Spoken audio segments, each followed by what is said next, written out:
Hi குட்டீஸ், welcome to Veera stories.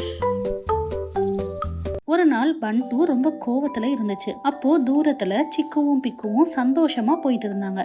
இத பார்த்த பண்டு, இவங்க 2 பேரும் மட்டும் எப்படி ரொம்ப சந்தோஷமா இருக்காங்க அப்படின்னு பண்டு இன்னும் ரொம்ப கோவமாச்சு. கொஞ்ச நேரத்துல பண்டு அழ ஆரம்பிச்சிடுச்சு. ரொம்ப ஃபீல் பண்ணி அழுத பண்டு முன்னாடி அந்த தங்கப்பறவை வந்துச்சு.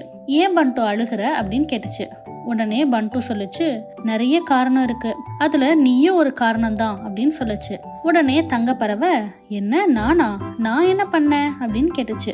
பண்டு சொல்லுச்சு, நேத்து கூட நீ சிக்கு பிக்குக்கு தானே அந்த தங்க நகைகளை கொடுத்த, ஆனா எனக்கு நீ ஒண்ணுமே கொடுக்கல அப்படின்னு சொல்லுச்சு. உடனே தங்கப்பறவை சொல்லுச்சு, அதுக்கு நான் காரணம் கிடையாது, உன்னோட எண்ணமும் நீ எடுக்கிற முடிவும் தான் காரணம், நீ தான் என்கிட்ட போய் சொன்ன அப்படின்னு தங்கப்பறவை சொல்லுச்சு. உடனே பண்டு சொல்லுச்சு, இப்ப கூட நீ அந்த சிக்கு பிக்குக்கு தான் சப்போர்ட் பண்ற பாரு அப்படின்னு சொல்லிட்டு மறுபடியும் பண்டு அழுக ஆரம்பிச்சிருச்சு. சரி அழாத அப்படின்னு தங்கப்பறவை சொல்லுச்சு.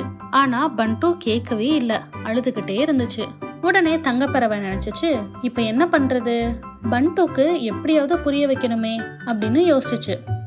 ஐடியா அப்படின்னு பண்டு கிட்ட சொல்லுச்சு. சரி பண்டு, அழுகாத, நான் உனக்கு இன்னொரு வாய்ப்பு கொடுக்கறேன், அத நீ சரியா பயன்படுத்திக்கோ அப்படின்னு தங்கப்பறவை சொல்லுச்சு. உடனே பண்டு சந்தோஷமா, ஓகே, நான் கண்டிப்பா இந்த வாய்ப்பை விட மாட்டேன் அப்படின்னு சொல்லிட்டு சிக்குவையும் பிக்குவையும் கூப்பிட்டுச்சு. உடனே 2 பேரும் பறந்து பண்டு கிட்ட வந்தாங்க. அப்புறம் தங்கப்பறவைக்கு வணக்கமும் சொன்னாங்க. அப்போ பண்டு சொல்லுச்சு, வணக்கம்லாம் இருக்கட்டும், இப்போ நம்ம 3 பேருக்கும் தங்கப்பறவை ஒரு வாய்ப்பு தருதான், வாங்க யாரு சரியா பயன்படுத்துறான்னு பாக்கலாம் அப்படின்னு பண்டு சொல்லுச்சு. சிக்குவும் பிக்குவும் ஒரே குழப்பத்தோட நின்னாங்க.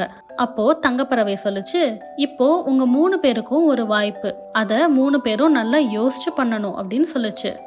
கண்டிப்பா அப்படின்னு பண்டு சொல்லுச்சு. உடனே தங்கப்பறவை சொல்லுச்சு, இந்த காட்டுல உள்ள எல்லாரையும் நான் தான் பாத்துக்கிறேன், இங்க இருக்கிற எல்லா பொருளையும் நான் தான் உருவாக்குனேன், அதனால இங்க உள்ள எதை வேணாலும் நீங்க தொடலாம், நீங்க தொட்டது அந்த பொருள் உங்களுடையது அப்படின்னு அந்த தங்கப்பறவை சொல்லுச்சு.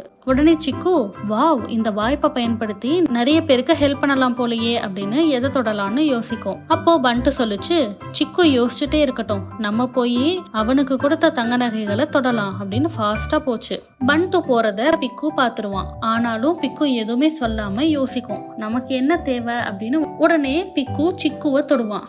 சிக்கு கேக்கும், ஏன்டா என்ன தொட்ட அப்படின்னு. உடனே பிக்கு சொல்லும், எனக்கு நீ மட்டும் போதும்டா, மத்ததெல்லாம் பாத்துக்கலாம் அப்படின்னு சொல்லும். சிக்கு பிக்குவை ஆனந்த கண்ணீரோட பாக்கும். அப்போ பண்டு சிக்குக்கும் பிக்குக்கும் கொடுத்த தங்கம் இருக்கிற பைய தூக்கிட்டு வரும். உடனே தங்கப்பறவை சொல்லும், பிக்கு, நீ சிக்குவை தொட்டதுனால சிக்கு எப்பவுமே உன் கூட தான் இருப்பான். உடனே பிக்கு ரொம்ப ஹாப்பி ஆயிடும். அப்புறம் தங்கப்பறவை பண்டு கிட்ட சொல்லும், பண்டு, நீ இந்த தங்கம் இருந்த பைய தொட்டதுனால இதுல இருக்க தங்கம் எல்லாமே உனக்கு தான் அப்படின்னு சொல்லும். உடனே பண்டு செம்ம ஹாப்பி ஆயிடும்.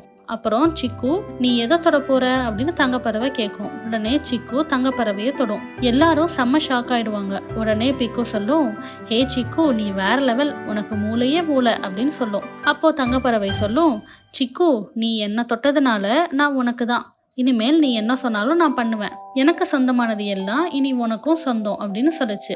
இத பார்த்த பண்டு ரொம்ப சோகமா, மறுபடியும் நான் தோத்துட்டனே அப்படின்னு சொல்லுச்சு. உடனே தங்கப்பறவை சொல்லுச்சு, பண்டு, நான் தான் சொன்னேன்ல, உன்னோட எண்ணமும் நீ எடுக்கிற முடிவும் தான் தப்பா இருக்குன்னு.